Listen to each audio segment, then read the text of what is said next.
2025 से विनाश शुरू होगा, और नहीं होगा तो मानो हमको मान लेंगे ये सही नहीं बोलेंगे। और विनाश के साथ 26-25 के अंत 26 में, क्योंकि अभी प्रचार चलता है, संत आते हैं, रोग बीमारी होगा तो कौन आएंगे। अब तक प्रचार नहीं हो पाया, उस कारण बीमारी रुके हैं। जब प्रचार हो जाएगा, संत लोग नाम त्रिसंध्या सब प्रचार करने लगेंगे, तब हमको जाना नहीं पड़ेगा, आप लोगों को आना नहीं पड़ेगा। आपके आश्रम पर बैठ के आप उसका प्रचार करेंगे, उस सारे मानव सभ्यता में प्रचार हो जाएगा। अचानक बीमारी आ जाएगा, कोई जा नहीं पाएगा, तब क्या लाभ रहेगा।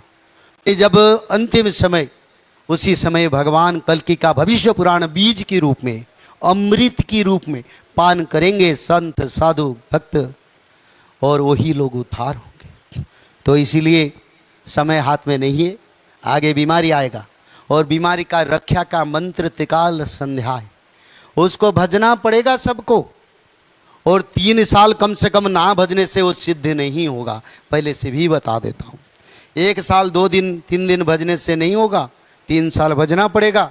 और त्रिकाल संध्या 3 साल भजने के बाद जो सिद्ध संत मानव शरीर कलियुग में है, उनका शरीर दिव्य शरीर होगा। जितना बीमारी, जितना आपद, जितना पंचभूत प्रलय आएगा, उस शरीर का लेस मात्र कुछ नहीं कर पाएगा।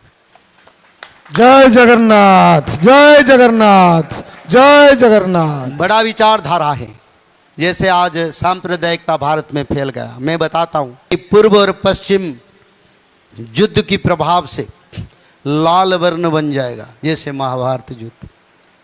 और भारत में लोहे का खड्ग भारत सारा घूमेगा, सांप्रदायिक हिंसा होगा, बताता हूँ। और उसी समय भारत में रसिया शासन होगा, यानी रसिया आके भारत की शासन नहीं करेगा, भारत के जिम्मेदारी लेगा और मिला जुला गवर्नमेंट होगा। उसी समय त्रिजटा के वंशधर को शासन के लिए कुछ समय मिलेगा। त्रिजटा यानी माँ सीता का जिन्होंने सेवा किया था 13 वर्ष, उनको माता सीता भगवान राम ने कृपा किए थे। कलियुग में 13 वर्ष 13 पुरुष 13 शासन होगा। पहले उड़ीसा में उनका शासन जाएगा, ये अच्युतानंद ने लिखे थे। और उड़ीसा में पहले शासन गया, उसके बाद दिल्ली सिंहासन में उनका शासन जाके मोदी सरकार आया। ये लिखा जो शास्त्र में लिखा है। अच्युतानंद ने बोले ये जो वाणी है ये ब्रह्म वाणी है। बोले मैं बोल रहा हूं, मैं लिख रहा हूं, नहीं समझो।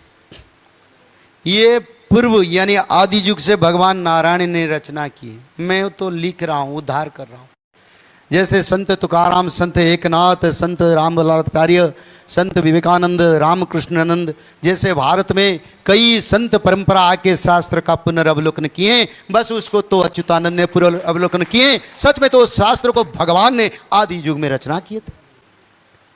और जो लोग इस शास्त्र को नहीं समझेंगे, उन्हीं लोगों को प्रकृति धोखा देगा। पंचभूत और प्रकृति में रोग बीमारी उनको धोखा देगा। बड़े ज्ञानी होके भी ना समझ के मृत्यु समय सोचेंगे। एक बार तो कोई बोले थे और शास्त्र का बारे में विचार हुआ था, हमने नहीं माने। तो इसीलिए संत अच्युतानंद ने लिखे हैं, ये भगवान के वाणी है। आप लोगों को पहले से बता देते, 4-5 साल के अंदर आप देखेंगे पश्चिम दिशा में कई नया सूर्योदय हो रहे हैं। कुछ समय रहेंगे फिर चल जाएंगे, क्योंकि सत्य युग में सूर्यदेव पश्चिम दिशा में उदय होंगे और पूर्व दिग में उदय होंगे, अस्त होंगे। और उसी समय स्वर्ग मर्त्य पर विराजमान होगा और पाताल लोक जो बलि राजा है वो स्वर्गपुर पर राजा करेगा। और जो पाताल लोक है वो स्वर्ग जबे मर्त्य, स्वर्ग मर्त्य होगा, स्वर्ग जबे मर्त्य होई वरे सुत, पाताल लोक स्वर्ग होगा। और मर्त्यपुर जबे स्वर्ग जबे मर्त्य होइब रे सुत, पाताल स्वर्ग होइब, मर्त्यपुर जबे पाताल, यानी ये धरती लोक पाताल लोक को जाएगा।